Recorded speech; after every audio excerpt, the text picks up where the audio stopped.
नमस्कार. घरगुती भोजन या चॅनलमध्ये तुम्हा सर्वांचं अगदी मनापासून स्वागत आहे.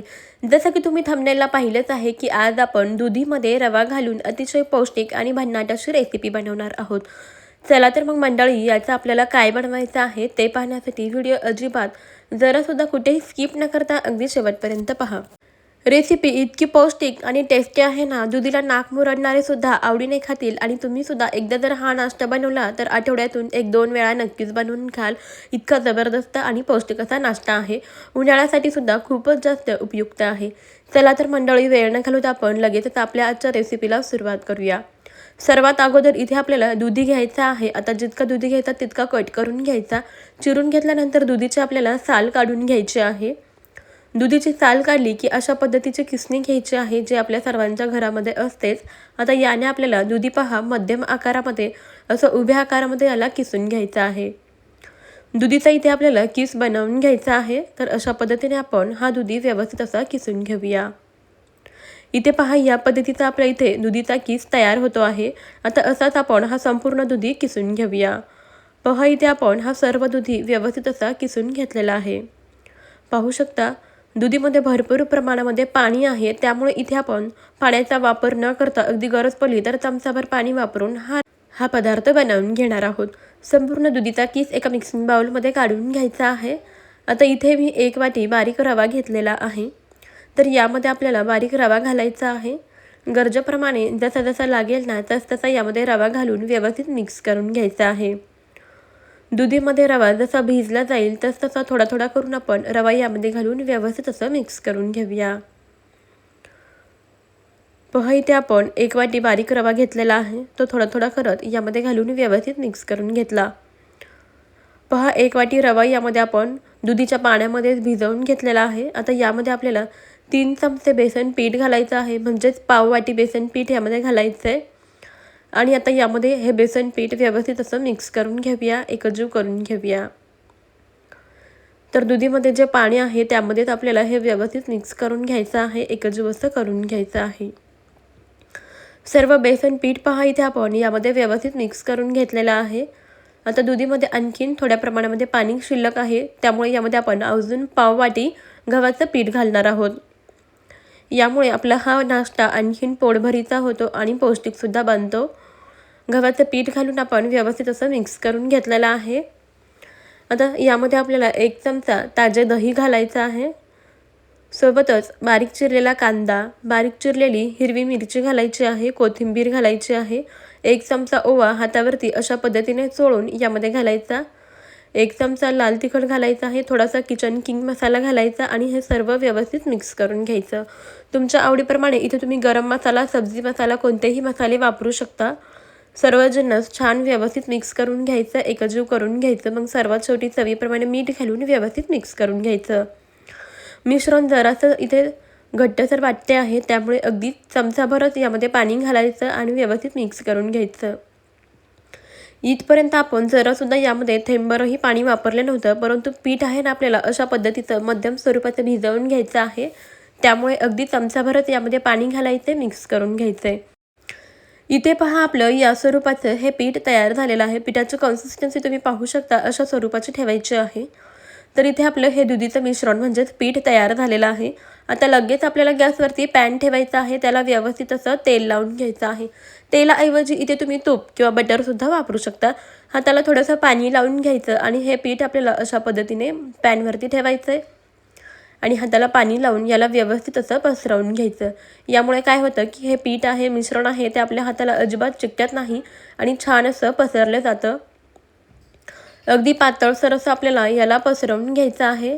जास्त जाडही पसरवायचं नाही, जमेल तितकं पातळ पसरवून घ्यायचं, म्हणजेच हे चवीला खूप भारी लागतं आणि पटकन भाजलेसुद्धा जातात. पसरवून घेतलं की आता यावरती आपल्याला झाकण ठेवायचं. गॅस अगदी मध्यम ते बारीकच ठेवायचा आहे आणि याला भाजून घ्यायचं आहे. 3 ते 4 मिनिटानंतर आपण यावरचं झाकण काढून घेऊयात. आणि आता याला वरच्या बाजूने पहा थोडंसं तेल लावून घ्यायचं आहे. तेल लावून घ्यायचं आणि आता हा पराठा किंवा थालीपीठ आपण पलटवून घेऊया. इथे तुम्ही पाहू शकता, खालच्या बाजूने अगदी मस्त असं भाजलं गेलेलं आहे. आता दुसऱ्या बाजूने सुद्धा याला छान खमंग असं भाजून घेऊया. मध्यम ते बारीक गॅसवरती भाजून घ्यायचं, जेणेकरून यामधला दुधीसुद्धा अगदी व्यवस्थित असा शिजला जातो. पहा इथे आपण याला अलटीपलटी करून दोन्ही बाजूनी छान खमंग असं भाजून घेतलेलं आहे. याला आपण दुधीचे थालीपीठ म्हणू शकतो किंवा पराठासुद्धा म्हणू शकतो. हे थालीपीठ अतिशय झटपट तयार होतात. यासाठी आपल्याला कोणतीही पूर्वतयारी करावी लागत नाही. अगदी हवं तेव्हा आपण हे थालीपीठ बनवू शकतो. महत्त्वाचं म्हणजे पहा, खायलाही पौष्टिक आहे, अगदी कमीत कमी तेलामध्ये तयार होतात आणि झटपटही तयार होतात. जे लोक दुधी भोपळा खात नाहीत ना, बरेच वेळा पहा लहान मुलंसुद्धा खात नाहीत. लहान मुलेच काय, मोठी माणसंसुद्धा दुधीला पाहून नाक मुरडतात. अशा वेळेस तुम्ही असे पौष्टिक थालीपीठ त्यांना बनवून द्याल ना, पहा नक्कीच ते दुधीचे थालीपीठ आवडीने खातील. आणि उन्हाळ्यामध्ये सुद्धा बऱ्याच वेळा आपल्याला जेवण जात नाही किंवा स्वयंपाक करू वाटत नाही. अशा वेळेस तुम्ही हे झटपट होणारे पोटभरीचे दुधीचे थालीपीठ बनवू शकता. बनवायलाही सोपे आहेत, झटपट तयार होतात आणि खायलासुद्धा तितकेच पौष्टिक आहेत आणि पोटभरीचे सुद्धा आहेत. पहा याच पद्धतीने इथे मी आणखीन एक थालीपीठ तव्यावरती घातलेलं आहे. झाकण ठेवून याला व्यवस्थित असं भाजून घेतलं. वरच्या बाजूने थोडंसं तेल लावून घ्यायचं आणि याला पलटी करून घ्यायचं. जितके याला बारीक गॅसवरती भाजून घ्याल ना, तितकेच हे चवीला खूप जास्त खमंग लागतात आणि रुचकर लागतात. यामधला दुधीसुद्धा खूप छान असा भाजला जातो. याला पलटी करून घेऊया. पहा एकदा तवा तापला ना की बाकीचे थालीपीठ अगदी मस्त असे भाजले जातात. खालच्या बाजूने पहा हे थालीपीठ अगदी मस्त असं भाजलं गेलेलं आहे. याला रंगसुद्धा अतिशय मस्त आलेला आहे. आता आपण याला पलटी करून घेऊया.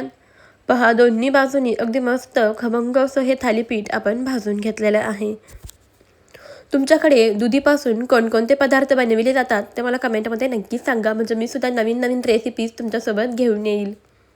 हे थालीपीठ पहा अशा पद्धतीने पसरवून तुम्ही याला होल पाडून सुद्धा भाजून घेऊ शकता, म्हणजेच हे थालीपीठ आणखीन खमंग होतील आणि व्यवस्थित भाजले जातात.